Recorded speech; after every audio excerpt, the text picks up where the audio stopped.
In the late 1960s and early 1970s, a serial killer known as the Zodiac Killer terrorized Northern California. There were at least 5 victims, but later on, the murderer would claim he killed at least 37 people in total. On December 20, 1968, on Lake Herman Road in Vallejo, 17-year-old David Faraday and 16-year-old Betty Lou Jensen were shot and killed while sitting in a parked car in a gravel parking area. By the time police arrived, Betty was found dead, but David was still alive. Unfortunately, he would die on the way to the hospital. This was the first murder that the Zodiac Killer conducted and got away with. The Zodiac's next crime would happen on July 4, 1969, in Blue Rock Springs Park, only a few minutes away from the previous crime. The Zodiac Killer approached a parked car with a flashlight and then murdered 22-year-old Darlene Ferrin and 19-year-old Michael Mageau. Both were still alive when found, but only Mageau would survive. He was able to describe the shooter as a young, white male, 26 to 30 years old, a stocky build, 200 pounds or larger, about 5 feet 8 with light brown curly hair and a large face. Within an hour, the police received a phone call from someone who claimed to be the shooter and the shooter in the Lake Herman Road murders.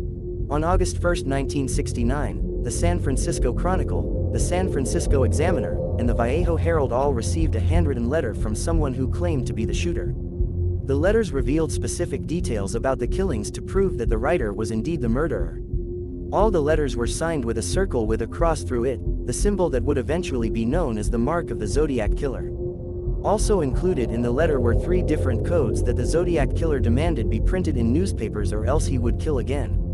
The Zodiac Killer said that the cracked codes would reveal his identity. On August 4, 1969, another letter was received that started with the phrase saying, "This is the Zodiac speaking," marking the first time the killer referred to himself as the Zodiac. On August 8, the code was cracked by a couple in Salinas, California. The codes read, "I like killing because it is so much fun. It is more fun than killing wild game in the forest because man is the most dangerous animal of all to kill.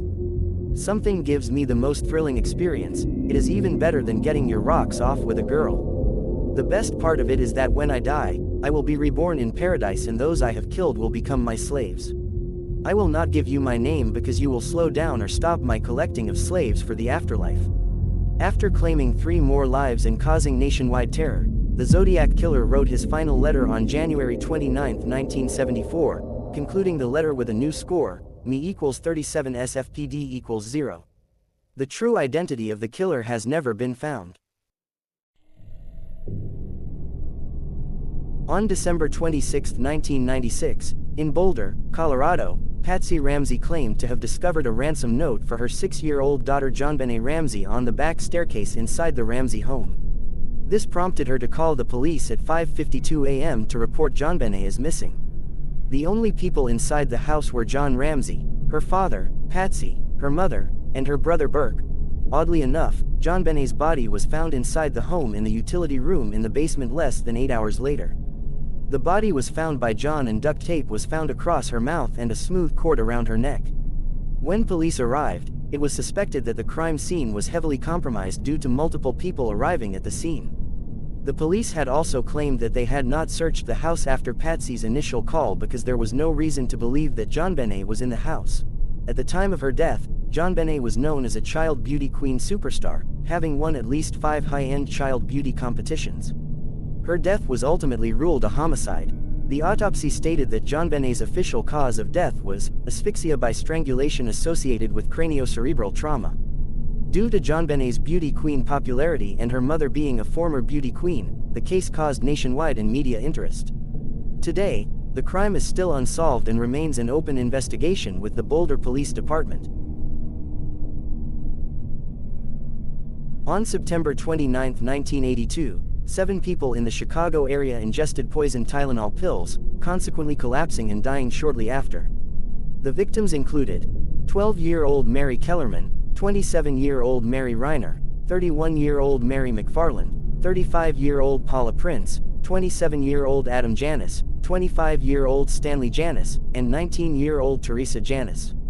Adam Janis ingested a Tylenol and died at the hospital.